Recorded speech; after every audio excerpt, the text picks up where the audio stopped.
Going on in the group, trying to relate the stuff we've covered in class to some of our research. Today's class is about source separation, so the stuff that Uri was talking about. And we'll talk about a few different techniques, and then we have a practical related to this on Wednesday.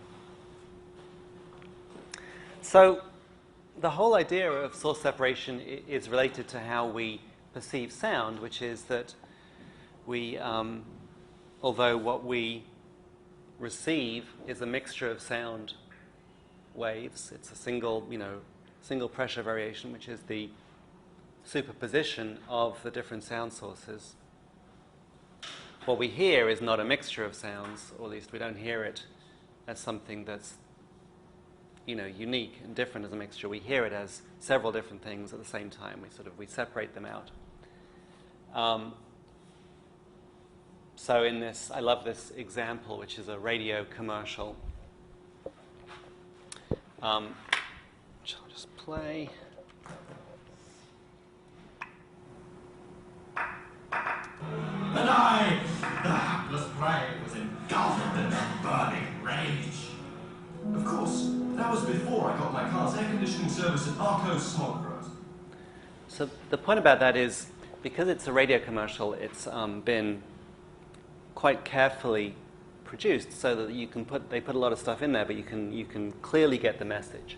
And so we hear this as, the voice with the rumble in the background and the little violin stab, and then there's the change with the different things going on in the background. So there's a lot of, and if we look at the signal, we can sort of see the voice. These are the voice harmonics, but it's hard to pull out all those pieces. It's not like we can see individual separate pieces. But when we listen to it, it's looking at the spectrogram compared to our impression of listening to it. It's almost like, well, no, these things are not overlapped. They're completely separate. We have no difficulty hearing those things as completely separate pieces. And it's, a lot of people who've started to work on this problem computationally, it's like, how can it be so hard to separate these things when they're so clearly distinct when I listen to them? And compared to vision, so vision has an analogous problem that we see multiple objects in space and then we identify them as separate objects. But vision has this thing that if something is standing behind something else, then you simply can't see it. It becomes obscured. But in sound, the physics of it don't lead to opacity. Generally, when two sounds reach a certain point in space, the sound waveform you get is simply the linear sum of those two, what the sounds would sound like individually. So there's this very nice linearity to the problem, but that means that we just get something which is a sum of these two things. It's like we're looking at two objects and they were transparent, so we see both of them at the same place. So this is actually a pretty neat and difficult problem, how brains do it, and we'd like to be able to do it ourselves. One thing that is obviously important is the fact that we do have two ears, not just one ear. And so there's been a fair amount of research done into how that helps. So this is the sort of the cartoon of how it helps. If we have a source at some point in space, we have the sound waves radiating from the source to reach our ears. But if the source is off-center, then one ear will be facing towards the sound. It'll actually be a little bit closer. And because it's facing towards, the sound will be a little bit louder. The other ear that's facing away from the sound, there's some energy that doesn't make it through here. There's some shadow in the just in the sound. If you think about them as like ripples in a pond. And then the path for the sound waves that do get round here, they sort of have to diffract round. And so a little bit delayed. And so these two traces are in fact real recordings of a dummy head recording. So you've got a mic inside two fake ears. And you can see that here the red is actually the further ear. You can see that for this piece of vowel, the blue waveform is a little bit earlier, right? So it's lift at each kind of impulse here, it just starts a little bit earlier, and it has a larger amplitude, right? That's because it's earlier and it's not shadowed. So we see there are these two cues, the level difference and the timing difference here. And the brain is very sensitive to those. These differences are pretty small, right? This is 5 milliseconds here. So you can see the delay here is a fraction of a millisecond. The largest delay is about 3/4 of a millisecond for something that's directly to your left or right. But we can tell differences of a few degrees, which is tens of microseconds at most. But the brain has apparently has some very sensitive structures to detect these small time differences. And so we can pick up release sounds in the horizontal plane. So clearly we're doing that, but that works fine for a single source with no reflections, with no interference. When we try and build systems that do this, it's pretty hard to pick out a source, even if you have, even if you just have a little bit of reverberation, so you have some reflections coming off the wall, like we have in here. Systems that try and detect these time differences get very confused quickly because the waveforms are not that clean. And of course, we can still do the separation of sources even if there are no spatial cues. So if you have like a mixture of music and voice, and you play it through a single speaker, people still hear the voice separately from the music. And so that leads to this whole field of auditory scene analysis, which is trying to investigate how people can do this. And it turns out there are cues. We look at the structure of the signal and we say, well, these parts of the signal seem to belong together. They match what I've seen in the past as being the parts of separate signals. And so these signal intrinsic cues can be used to separate things apart. Some of the most popular ones, most powerful ones, are common onset and common harmonicity. Common onset is saying that if a bunch of energy starts at the same time, it's probably not that two separate sources happen to start making sounds at the same time. It's more likely it was a single source that something changed and so it emitted sound. Harmonicity is this idea that if you have if you have a periodic signal like a voice, then you're going to see harmonics, right? We know that. That's the Fourier analysis. And so if we have a set of harmonics that conform to this harmonic relationship, that is, that they're multiples of a common fundamental, and they probably belong together. So this sound example is actually contrasting or putting two of those cues into competition. We have a bunch of harmonics that start at the same time, and so we perceive this as a single source.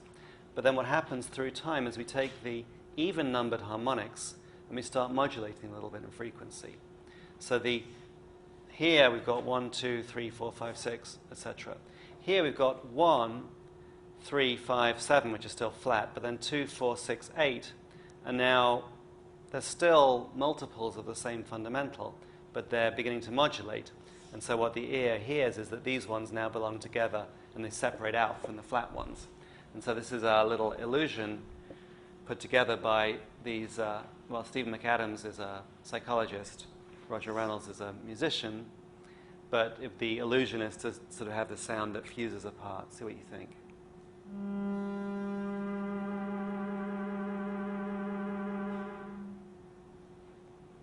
There's a little bit of distortion on speakers there.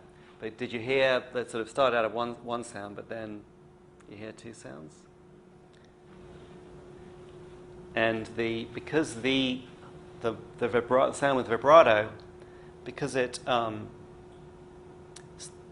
the fundamental now is 2F0, it sounds like it's an octave above the other sound. So you sort of have this other voice coming in, which is at a higher pitch.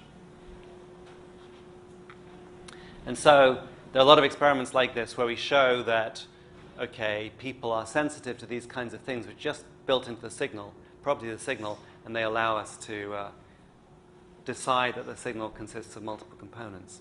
But people have spent a while trying to build computer systems that do the same kind of thing. It's difficult to really capture what it is about these signals that people are relying on and then to systematically use them to separate out. real mixtures. This is Bregman, who wrote the book, as it were, on this approach. He did a lot of these experiments with playing people different sounds, asking them what they hear. And his little analogy of what's going on with the ears is like you've got these two, got a lake with ripples on the surface, and you've got these two little channels with the ripples coming down the channels, and you've got these little handkerchiefs tied across the channels. You're looking at the motion of the handkerchiefs, and you're figuring out what's going on in the lake. And of course, these are the two ears, the two eardrums that we're hearing.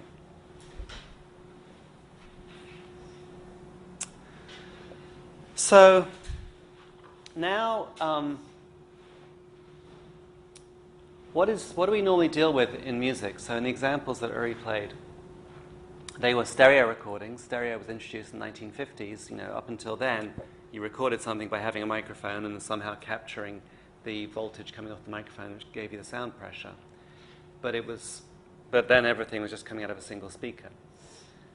By recording on two channels and then providing two speakers, it turned out that we didn't just have the flexibility to provide two sources, but if we play very similar signals out of these two speakers, then suddenly we can give the impression of a much wider stereo field, that we can make sounds that appear to come from in between the two speakers as well. And it sort of makes sense on the principle that we've only got two sensors, so we've only sort of got 2 degrees of freedom. So it should be with two speakers we can trick the ear into believing that there are other sources present. The details of that are a little bit more complicated, right? Because if we think about what's the signals actually arriving at the ear, if we've got two speakers like this, it's not like the situation wearing headphones where one channel just goes to one ear. Here, both ears are going to hear the signals from both speakers. So and plus when you're playing on the two speakers, you don't know exactly where the listener is situated. So you have to be a little bit careful. But, the original stereo setup, which was you have two speakers in a room, reasonably separated, like in here, was found to give a good, gave enough spatial cues to allow people to hear music as being much richer and to help them separate out individual sources. Now, the way that this is generally used, so in a recording studio, typically, current recording practice, you'll have all the instruments recorded separately onto a multi-track recorder with, like 32 different tracks. And then you'll mix it down into a stereo recording, the final stereo. And most often what you do is you simply, to move the sound between speakers, you just do intensity panning. So you have a pan knob which will go from hard left to hard right. And what it's doing is it's just changing the level of that source between the two channels. And so hard left, it's all in the left channel and none in the right. Pan in the middle, it's sort of equally present in both channels. And then hard right, it's all in the right channel and zero in the left. These curves are quarter sinusoids. And the reason for that is that then if you square and sum them, you get a constant number, which means that the total power, which is the square of the amplitude, is the same regardless of where you pan. So the volume sounds approximately constant as you move it from side to side. But the positioning between two speakers changes. And this is pretty effective, at least within the speaker range, that if it's in the middle, you perceive the source as being center. If it's hard left, you hear it here. And if it's in between, you hear the sound moving from left to right. It's not a good simulation of what would actually happen if there was a source, because it has no timing cues, right? The idea is that there's a single sort of timing for these signals coming from the speakers. But we do get some of the level cues, that obviously if there's more sound coming over here, then the level is going to be louder in this ear. And so it turns out that the brain is not fussy about the exact consistency of the timing and level cues. If we only have level cues, we'll still hear the sound moving around.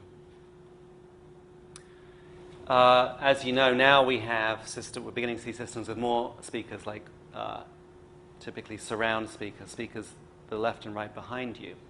And that raises interesting questions about how to mix to get sounds that can move even further.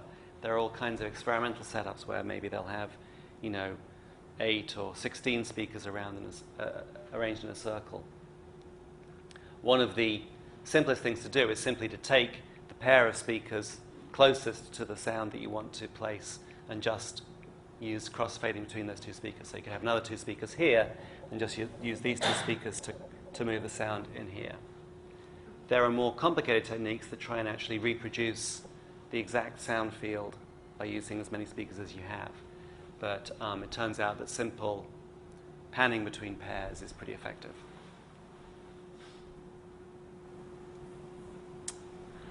So those are the kinds of sounds we're dealing with, either real-world sounds or simulated sounds in stereo recordings. So what can we do to try and separate them? Well, there are some fairly nice sort of theoretical results we can use to sort of say, well, if we've got these signals, which we've got several signals from different directions, and we've got several sensors picking up different versions of the mixture of those signals, we might be able to separate them out. And there's kind of a degrees of freedom argument here that, well, if we're trying to separate out 2 sources, if we have 2 signals, then we can combine them in multiple ways. But if we have 3 sources and we're trying to get them out of 2 signals, like 2 ears, then we don't really have enough degrees of freedom. But maybe if we have a 3rd microphone, we can do better. And so there's this, this relationship between the number of sources and the number of sensors. We can understand what's going on as a linear algebra operation like this.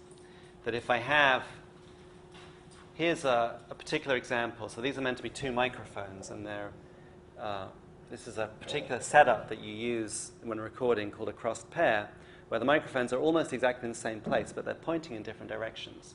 These microphones have a directional gain, which means that they respond they have the greatest gain for signals that are straight ahead of them, and signals that are off axis have a lower gain. That's what this heart-shaped circle is meant to reflect.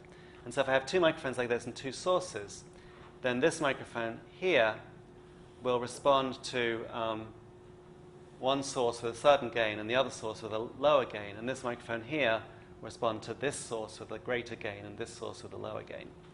So we can set up this whole situation as a mixing matrix like this, where we have the 2 source signals, we have this matrix of gains, and then we have the microphone signals that we receive, right? Which is just the microphone 1 is this gain times signal 1 plus this gain times signal 2. I've dropped the time axis here, but if this is all instantaneous mixing, so just at every moment it's just the linear combination, then this would fit. If we have a setup like this, then we should be able to recover S1 and S2 from our microphone recordings, from our microphone vector, by just inverting this linear algebra operation, by finding the inverse of this matrix and applying it. At least in theory, that should be possible. Of course, identifying it is harder.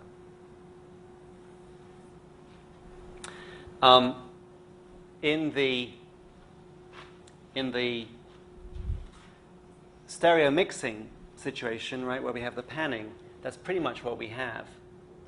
That we just took different gains to the two signals, to the signals, and mixed them down to different channels. So we might have a situation where literally the stereo channels are a couple of coefficients here multiplied by these 2 different sources, and then basically you can just do, linear elimination to get, this is just inverting a 2x2 matrix, but doing it by simultaneous equations, that we can get just S1 by combining these 2 channels. And of course, if one channel was equally summed in both, if one source was equally summed in both channels, then the coefficients here would be unit, right? So it'd be M1 minus M2 to get the source, and that was to cancel one of the sources. If one channel was equally present in both sources, we could cancel it out with just unit gains, and that was what we heard in the stereo cancellation example. If the mixing had non-equal amounts of different signals in the different channels, then we could still cancel them, but we'd have to use different gains. So let's just have a look. I did a little PD patch that tries to do that. What this does is, we have a stereo signal coming out here. We have a slider here which is trying to choose, allows you to choose different balances of the two things. But basically, we just clip that between, this is like we have the value and then the negative of that value.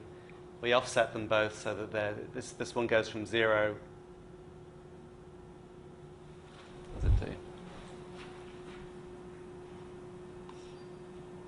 Right, this one goes from 1 to -1, and this one goes from 1 to -1. So here, both these outputs are 1. Here, it's 1 is 1 and 1 is -1, and here's the other way around. So I can get all possible balances between those two, between summing and differencing. I just multiply these two channels by each of these two gains, and then we listen to the output. So it depends on the signal, but it depends on how it was mixed, right?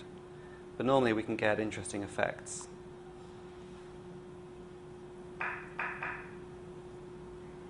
What happened?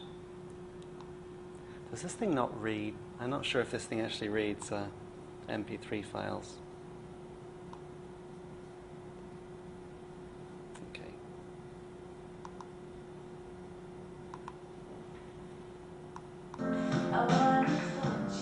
Okay.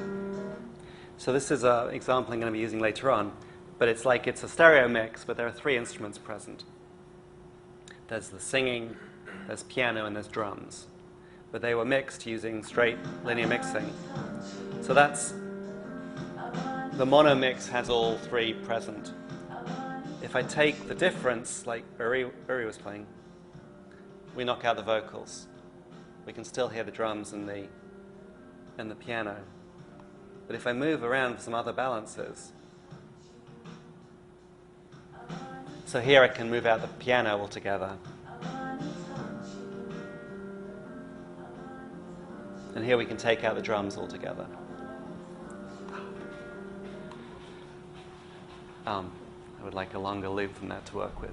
The point being that with 2 channels and 3 sources, we can cancel out any of the sources by just, finding the right balance so that it's the positive of that waveform and the negative of that waveform, the other one, add them together, it cancels out. But we can't select just one, right? We're left with the other 2 in some other mix, some other combination that is different. I don't know why I couldn't. This works best when that's the kind of mixing that we've got. We've got straight stereo panning, and the longer ago the mix was made, the more likely it is to work like that. So the Beatles albums are fantastic because they use very, very simple stereo panning, and you can often pull out a lot of the instruments by doing these kinds of things. But more recent, if you have any kind of time-dependent variation between the channels, like reverberation or phasing effects, then it suddenly doesn't work anymore. You can't just simply cancel by adding and subtracting the channels. So if we've got this setup where we've got a pair of microphones and we've got a sort of an inverse matrix that we're trying to approximate to get back to these sources, just then we were basically moving a slider around, and when we heard that there was, we could hear when we'd nulled out one of the mix components. But you can't really automate that, right? It's not obvious how you have a computer system that decides that it's found the right coefficients to cancel out one of the sources. And of course, that's what you'd have to do to try and do this automatically. But there is this very nice approach which actually does come up with a fairly simple quantitative way to do that. And it's this whole collection of techniques called independent component analysis. And the idea is that if you plot the distribution of the scatter plot of samples from microphone 1 and samples from microphone 2, if there's some combination of the 2 signals, then if just one of the signals is present, so it just happens for this moment signal 1 is silent and signal 2 is active, then you sort of see the samples being the ratio of the gains of the two of that channel in the two signals. And if the other signal was in the two channels, and if the other signal was silent, other source was silent, then we'd see a different sort of straight line here, which would be the ratio of the gains of that other source in the two channels. And it turns out that very often with real sources, you have this behavior where one of the sources will tend to be close to silent and the other one will be non-silent. And you can get this kind of distribution of the scatter plot. So this is a real mix, but you can see these two components. So what you can do is you can try different projections. So this is like, if you project the mix onto this axis, then these values all fall to 0, and all we're left is the variation due to this axis. We can go around looking at the results of projecting onto all those dimensions, and then we can use some measure of the resulting distribution to decide whether we've got a source. And one measure that's effective is something like the kurtosis, which is how widely spread the signals. It's basically whether this distribution has heavy tails. And if you plot the kurtosis as a function of this projection angle, for this mixture you get this plot here. You get these two local maxima in the kurtosis, which correspond to these two projection directions that will separate out the signals. Basically what that amounts to is that if I have a single source that's got heavy tails, it's a non-Gaussian distribution. If I start summing up more of those non-Gaussian distributions, they sort of tend towards Gaussianity. They become more Gaussian because you're adding uncorrelated random variables. And the kurtosis, because these things have a higher kurtosis than Gaussian, when we sum them together, the kurtosis goes down. But when we have just one of them, we have this maximum of kurtosis. So mixing in a second source reduces the kurtosis. And so you can just use some principle like this to try and find these particular combinations that maximize the apparent independence, statistical independence between the two output channels. For a 2x2 matrix, you basically only got one degree of freedom, which is the angle of this projection. For larger numbers of sources, you can't plot it like this because now you've got multiple dimensions you have to search over. But basically, you can do gradient descent on all the parameters, and you can find the dimensions that maximize the apparent the way in which the individual sources look like single sources. The individual outputs look like single sources. And this has been a very effective and powerful technique, and it's been used a lot and works well for multiple dimensions. But it only works well when you have point sources where it really is, you can completely cancel it out. And of course, in many real sounds, because of reverberation, you don't really have that, and so it's limited to what it can do. Also, these maxima can be quite soft, so finding the exact peak value can be a little hard to work out. Another way of using this idea of trying to find, as it were, the inverse matrix is to use a set of fixed weights. And this is the traditional microphone array technique or shotgun mic technique.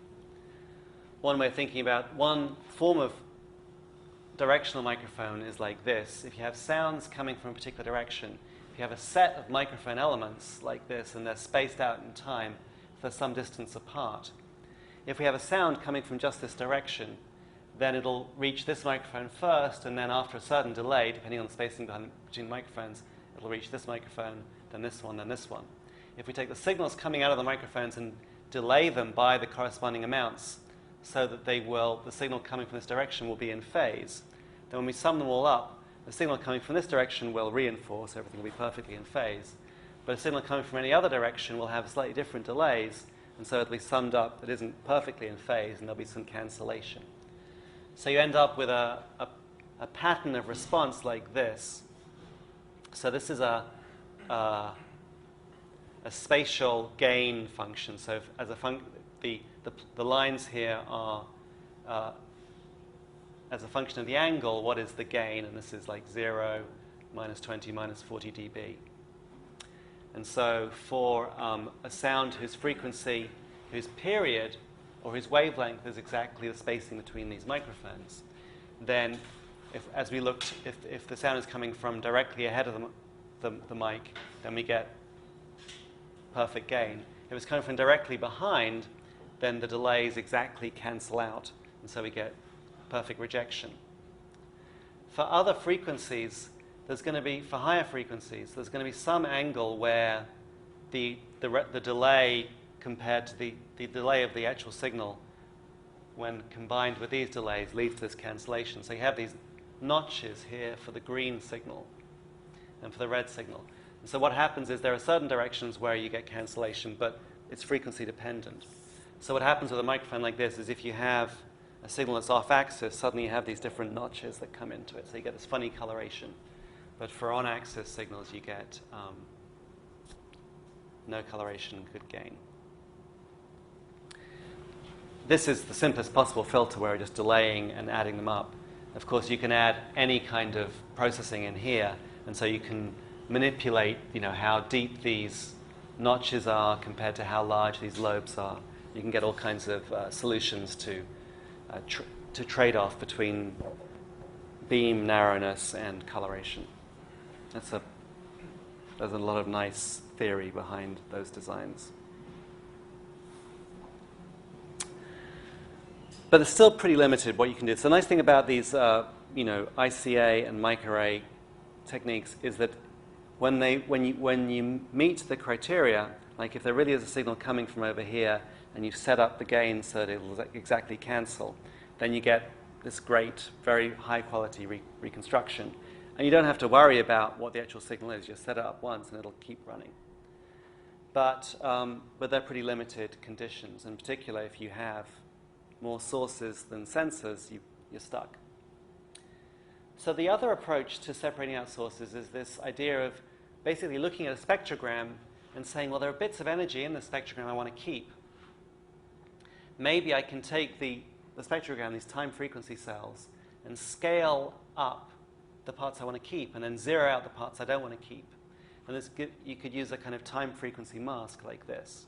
If there was a way you could detect on the fly which portions of time frequency you wanted to keep, you could just, as it were, carve them out of the spectrogram and keep them. So here's an example like that. This is speech with some colored noise in the background.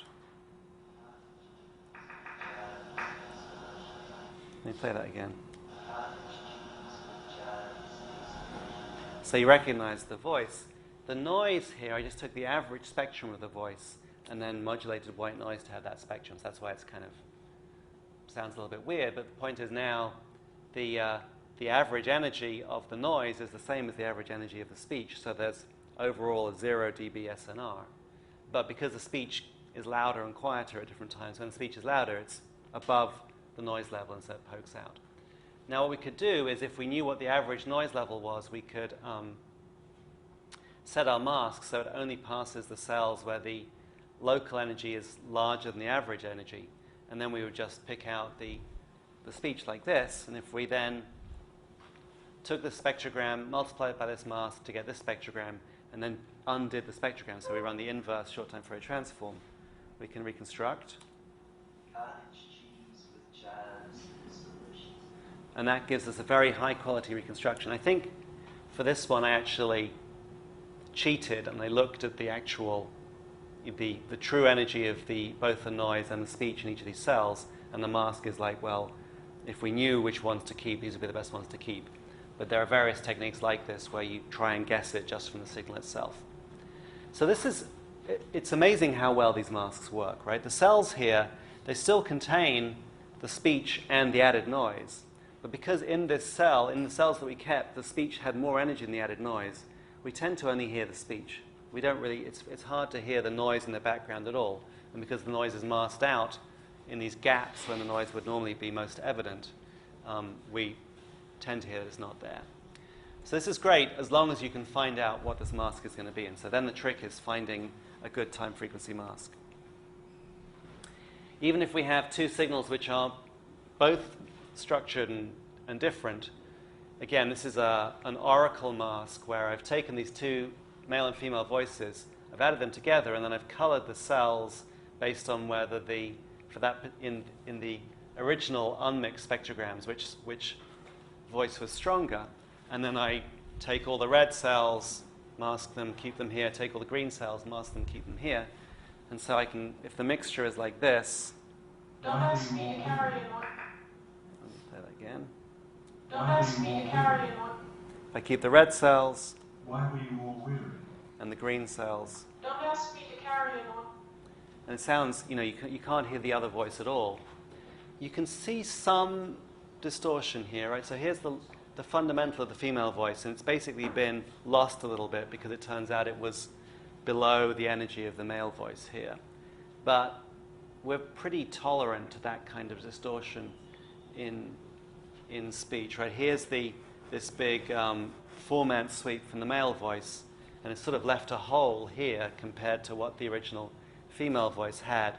But again, it just sounds like it changes the quality of a voice slightly. It doesn't really make it unintelligible. Another way we can try and get to a time frequency mask is if we've got a stereo signal. Now, rather than just subtracting them, we can take spectrograms. We can look at the spectrogram from the left channel and the right channel and look at their relative levels. And then we can come up with a level difference chart. And so this is like 2 channels of the opening of Let It Be. And this is taking every time frequency and showing and plotting a color based on the interoral level difference between -5 and 5 dB. And what we see is that the piano at the beginning is mostly around 4 or 5 dB, but then here we have this stuff coming in around 0 to -2 dB, and that's the voice. So then if we take some range of these values and just mask out the original channels using, the cyan cells here, we can get something that sounds like this. So at the beginning, there are a few cells that fall into that range, but it's very sparse.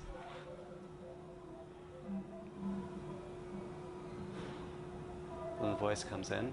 When I find myself in times of trouble, Mother Mary comes to me, speaking words of wisdom, let it be. That sort of flickery noise, that's very typical of this kind of effect. So basically, because there's the statistics we're calculating aren't precise, and there are a few cells that get incorrectly classified, you get these little individual spectrogram points which are passed through, and then they just sound like this little sort of glittering background noise. And also, similarly here, there are cells that should be present which are being cut out, and you have this kind of weird distortion that you hear, and it's very typical of this kind of time frequency masking. But the nice thing here is rather than just being able to cancel out a single voice, this allows us to just keep a single voice, which is the thing we couldn't do with more sources than channels. Another way we can try and build a mask that separates out a single voice is to say, well, I know that if I'm looking for, say, the singing, I know that the singing is going to consist of a set of harmonics, which will all be multiples of some fundamental frequency. So I can try and use my pitch tracking techniques to track the pitch of a single voice, and then I can build a mask which is just going to pick out the harmonics of that voice. So here's a piece of singing with accompaniment.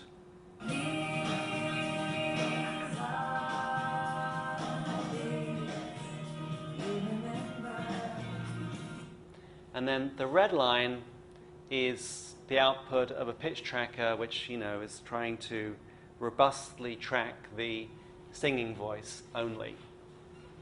If I get this result here, I can then say, okay, now I'm going to build a mask which is all the first 20 harmonics corresponding to this fundamental here.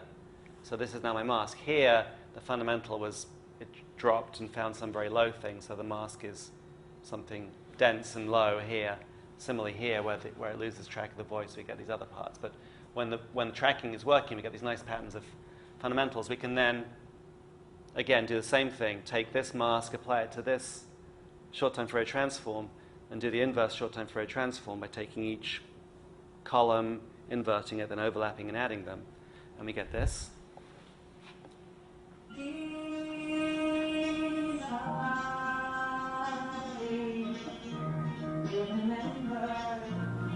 So when it goes into these regions where it's tracking much more densely, we hear the background. But here it follows the harmonics, it follows the singing pretty well, and we are mostly left with just the singing pitch. Now, of course, this is a fairly crude mask, right? We're just sort of doing 1, 0, and so we end up with these signals which are, they have energy at the harmonics, but it's quantized to the FFT bins, and maybe it's not quite, it's not quite a well-formed spectrogram because we're missing some of the side lobes that should be there. And so there's distortion that's associated with that. You can certainly improve over that. This is, just something I put together for this slide, but it's not that great. Avery Wang, who was actually the guy who went on to develop the Shazam fingerprinting algorithm, for his dissertation he worked on this problem, but with a much more careful model. And so rather than looking at a spectrogram, he said, okay, well, there are a bunch of harmonics associated with this singing. What I'm going to do is I'm going to try and filter out each one of those harmonics independently, separately, with a different filter. And the way he did that was he'd said, okay, I'm looking for some harmonic at k times omega 0 of t, where this is my pitch track. So he would multiply the original signal by the conjugate of that, so you'd sort of would be like demodulation in communications to move it down to DC, to 0 hertz. And then he just smoothed that out to get the envelope for that particular harmonic. And then he'd do that for all the harmonics and reconstruct them and resynthesize. So then his separation of the singing, that's where I got the example from his thesis, is this.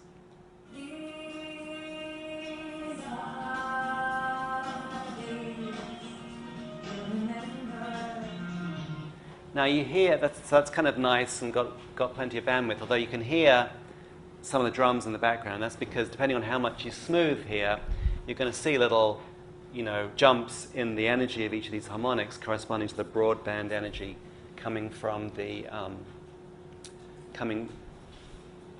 drums. But one thing you can do now, you've got these very accurate estimates of these harmonics. You can then subtract them out to leave the residual, which sounds like this.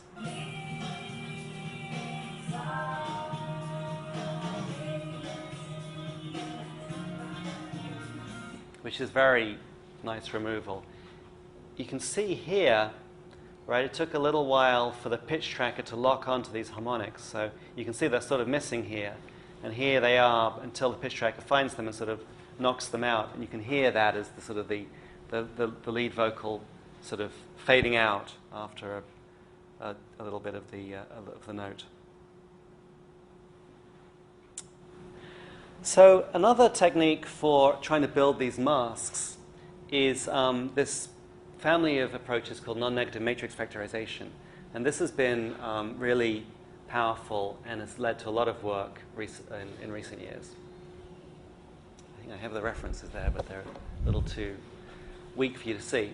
So the idea is that we've got a spectrogram, which is a bunch of frequencies at succession of time frames. And we're going to express it as the product of two other matrices, a dictionary of columns of frequency spectra, and then a set of activations, time frames. So like X is, a full rank matrix with a bunch of rows and a bunch of columns. We're going to express it as the multiplication of a few columns and a few activations per column. And then if we can somehow have an algorithm which will find these low-rank bases efficiently, then we can break it up in an interesting way. If we could express X as the sum of just a few columns and a few activations, then we'd expect that was telling us something interesting. So here's an example of that. Here's some sound. Actually, I don't know what this sound is. But it's there's some sounds here, and then there's a broadband sound, these low frequency sounds. And we can take the spectrogram like this, and we can approximate it as a set of 3 components here. These are actually patches, we could think of them as single columns. And a set of activations here. So to generate these two broadband noises, we take this broadband template and we just turn it on here, and we get these things back. And then so then we can approximate the whole spectrogram with these 3 components, but then we can listen to each one individually, and we can do separation like that. So this is an example from Thomas Vertonen's work. It's the sound example we listened to on the PD patch. Oh, no, it isn't. It's a different one. Okay.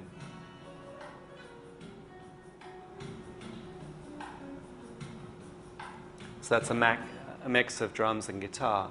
And then by doing this kind of technique, we can separate out the two different components like this.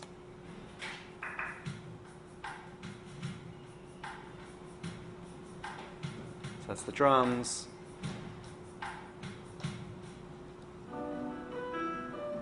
And the guitar lines. So the way this normally works is you rather than just having 3 components, you have like dozens of components. Each one of them will pick out a certain part of the harmonic structure. But then by combining them together in artful ways, you can get good separation in different sources. We'll have a go at doing some of this on Wednesday, and you'll get a feeling for the limitations. But when it works, you can get really nice, you can get some very complicated time frequency masks that do a good job of separating these things out without having to go through and select every cell by hand. The last thing I want to talk about is this is trying to take this idea of decomposing the signal a little bit further and maybe more towards the way that people solve it, right? So we've got basically this under-constrained problem where we've got many signals out in space, but only, as listeners, we've only got two different samples of the sound waveform, or maybe even just one sample if you covered up one ear, or if you're just hearing it through a single speaker. So how do people do this at all? Well, as I mentioned, that there's this idea that you have this expectation of what things should sound like, and then you understand the sound mixture in terms of the sound sources that you already know about.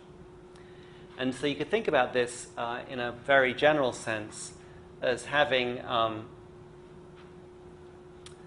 a set of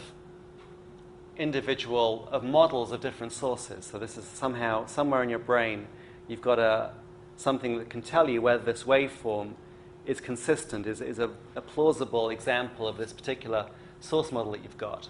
And you could think about it as actually being able to give you the probability of a particular signal under a given model. And maybe you've got a set of different models like that. And then if you've got if you've got a particular observation X, which you think is a mixture of a variety of sources, you can say, well, in order to figure out which sources are present, I'm going to look through all my source models, and I'm going to find the set of source signals that is consistent with X, consistent with observations, given the possible sources I could have in my model. So the math here is a little bit gratuitous, at least at this level. But the idea is that if only you could somehow, if you've got these models which tell you what sources are possible, then you know that, well, the way that these sounds combine is they just add together. Then if you could search through all possible combinations of sources, you'd find one which was closest to what you actually heard. And then you'd say, well, it's like analysis by synthesis. I'm going to try adding together different possible sources until I see one that matches what I saw. And then I know what the answer was because I know how I built it. And that seems to be, this is basically an inference problem. We know how to generate, we have a generative model for the sounds, and we're trying to infer what the components were, what the parameters were of that generative model for the particular example that we saw. Now, of course, the trick is how you actually define those different sources and then how you sort through them. But there are a bunch of techniques which take these ideas of non-negative matrix factorization and then try to constrain them in different ways that you can actually do something like this. So this is some very nice work, recent work by some guys in France, Alexei Ozerov, Emmanuel Vincent, and Frederic Bimbo, where they have, it's basically a matrix factorization model where they're trying to figure out some source spectra and some temporal activations, but they have constraints on these different components. So the source spectra have to be composed out of some basic, sets of possible spectra. These dictionaries of source spectra have these sets of, different sets of harmonics you can have, and these time activations are meant to be like sparse time events and then some kind of exponential decay. And so by doing this multi-level factorization, and they have various ways of inferring the factorization, they can do some separation. So this is the example I played before, where you have the mix like this, which is a stereo mix, but with 3 voices present. And then by doing this kind of constraint, they can factorize it into 3 different components. So this is the drums, the singing, and then the piano. So these again are coming from just using time frequency masks on the original stereo signals, but by using the right resolution and using the right combinations of models, they get very good and very clean sounding separations. So that's it. We spoke about how when we deal with real world signals, they normally have multiple sources mixed together. This is kind of just the nature of sound, but something that we're very good at dealing with as listeners. A lot of the early work in trying to do the separation focused on the idea that if you have multiple microphones, you can actually cancel point sources out. And if you have enough degrees of freedom, you can cancel out basically one point source for every degree of freedom. And so if you have equal numbers of microphones and sources, you can get them all separated out. You can either do that by sort of the acoustic argument about what the correct cancellation should be, or by these blind techniques like the independent component analysis, which just try to find some unmixing matrix which gives you sources that look independent. If you don't have enough samples, you can try and do these things which, rather than applying a fixed filtering to the signal, apply this very rapidly time-varying filtering. Basically, with each spectrogram mask, each column is like a linear filter that's just applied for like 30 milliseconds. And then if we have some way of deciding which cells to keep, we can get these very effective separations.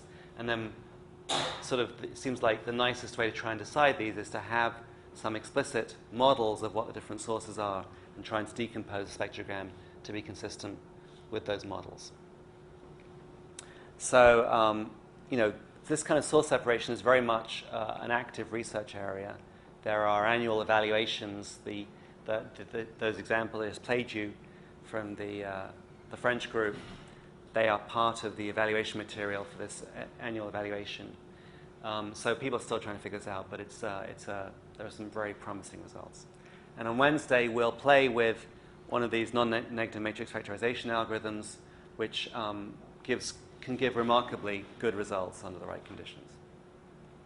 Any questions? All right, I'll see you on Wednesday.